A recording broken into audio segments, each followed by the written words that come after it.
Hi friends, welcome back. So today we are going to be making a terrarium together. The other day I found this little glass terrarium type thing at Goodwill, and you can use something like this. You can use even a glass jar. There's a lot of different things you can use. It doesn't even have to be glass. It can be plastic. Really, you just want something that kind of mimics a greenhouse. In the sense of it having clear sides and it being able to hold in humidity.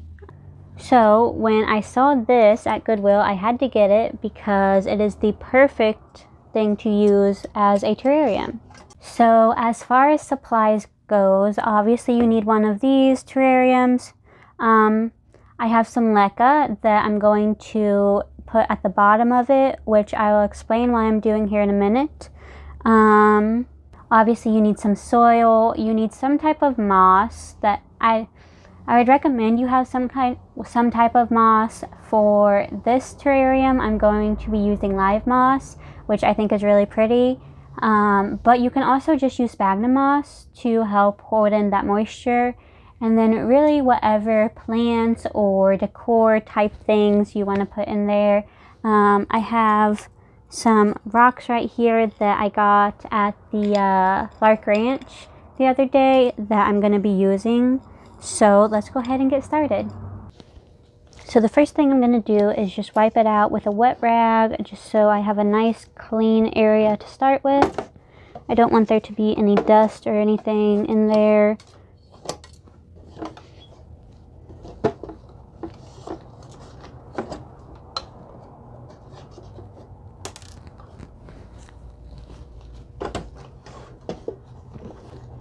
When I bought it, it had a bunch of fake flowers in it. So there's a bunch of little pieces of fake flower that I don't really care to have in here. So I'm just going to wipe it out really well.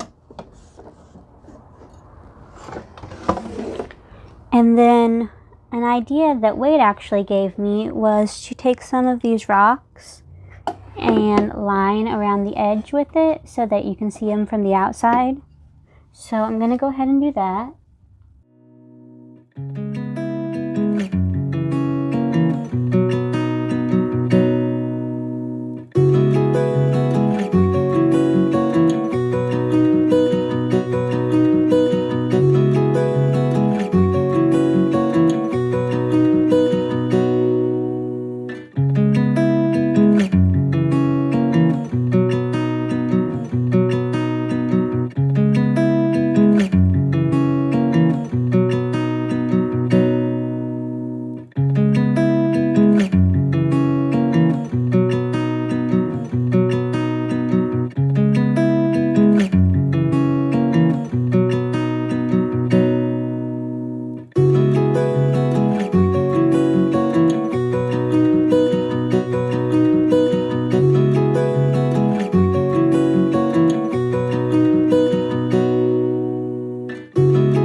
Okay, so now that I have some rocks lining around the edge, I'm going to take my leca and just make a nice even layer on the bottom.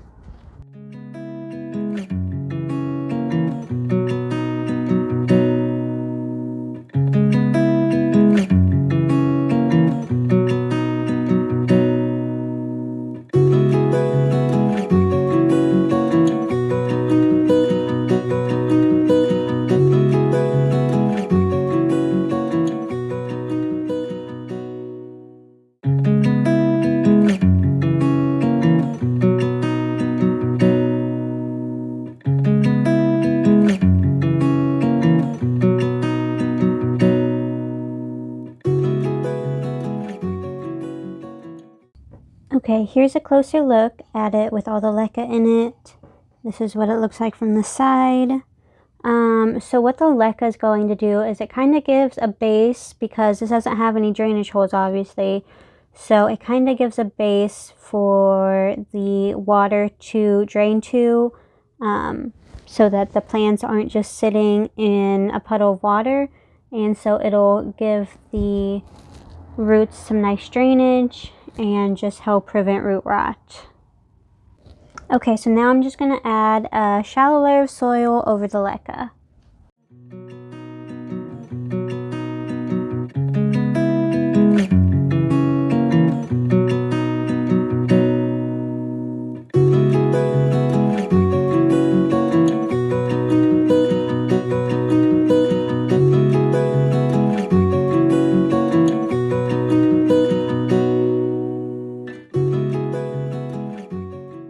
Okay, so as you can see, I used mostly orchid bark because I, again, wanted to just promote lots of drainage. Because I'm using the moss, because I'm using the moss, the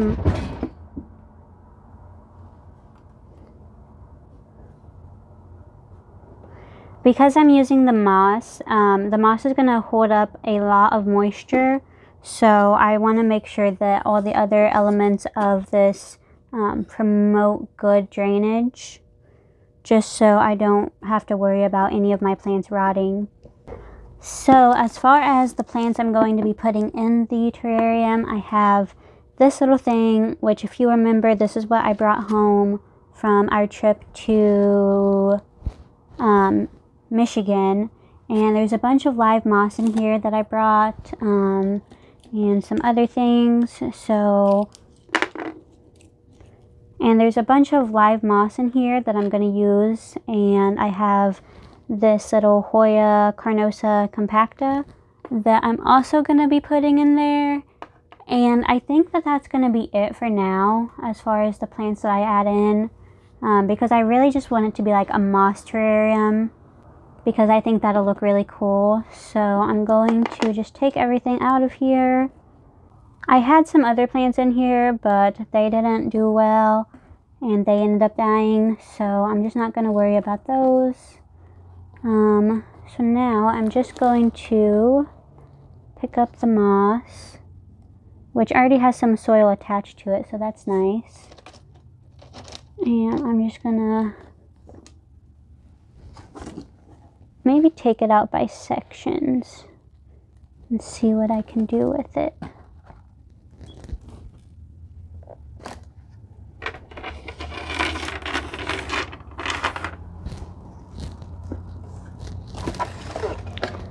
So here's my terrarium. I think I'm going to take this bigger piece first, and I'm going to take off a little bit of the soil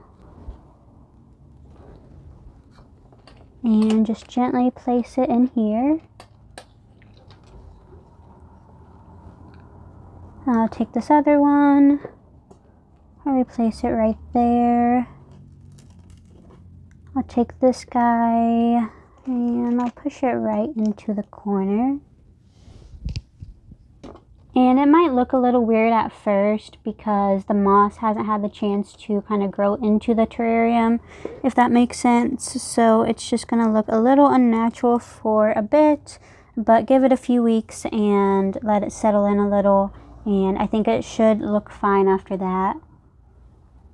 I also have this little thing, which is like a twig that just has moss growing on it that I thought looked cool. So I'll place that guy in there, like so. That's what it's looking like right now. And then I think I'm going to... I wanted to kind of squeeze this little thing in here, but I don't think that's going to work. So I just have this Hoya that is growing in moss, and I think I'm just going to leave the moss on it and just kind of set it in there, like so. And now I'm just going to fill in some of the empty spaces with soil.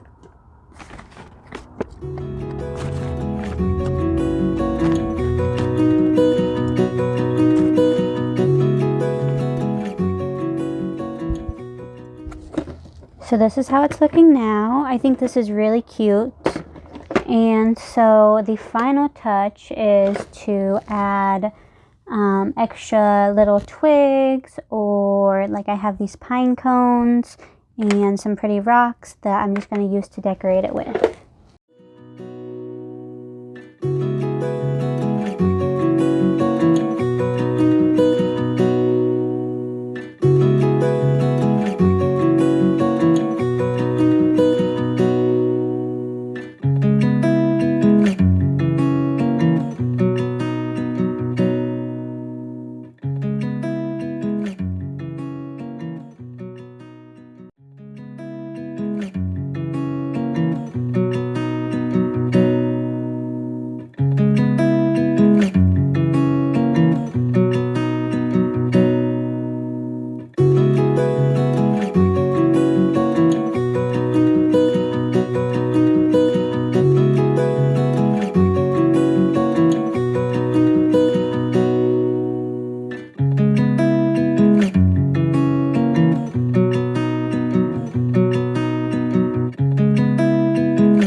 Okay guys, so this is the finished product of it. I think it's really cute. I love all the rocks and the moss.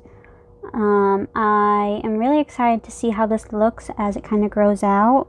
And again, you can add whatever you want to these. The only thing I suggest to take into mind is that a lot of the time, like succulents and like that won't do very well in terrariums because they don't need that high humidity. They don't enjoy that high humidity. So you want to use plants like Hoya or live moss or philodendron, those type of plants that enjoy the humidity, and they'll do really well in these types of things. Alright, so I really hope you guys enjoyed making this terrarium with me. I hope it inspired you to make one of your own, and I will see you in the next video. Bye!